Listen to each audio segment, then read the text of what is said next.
Good evening. My name is Nigel Chambers from Big O Belt Media, based out of Washington, D.C. Jharrel and Anthony, my first question for you two today is, in the collaboration of this project, how did you navigate the balance between the moments between the double and when it was necessary and when the actor needed to take primary focus?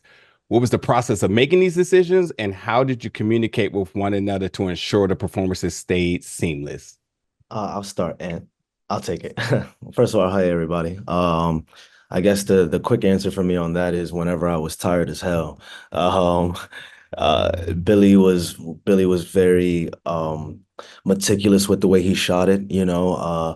We kind of went back and forth. It was like I do one, Anthony did one, I did one, and what we were doing required a lot of energy, almost all of our energy. When you shoot a boxing film, it's one thing to fake the punches and do the naps and the sounds, but wrestling, unfortunately, there's no faking any of that. It's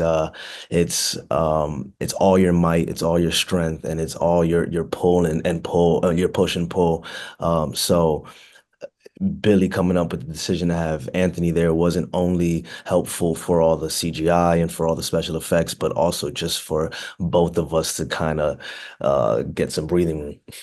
And I got to give a ton of credit to Jharrel as well, just because of his attention to detail, not only on the wrestling mat, learning my unique style of wrestling with all the moves and the timing of things and the angles that I hit, but also just how I move on my crutches. He spent so much time just focusing on those little details, how I can move without my hands, how I carry bags, how I get up, get inside and outside of cars.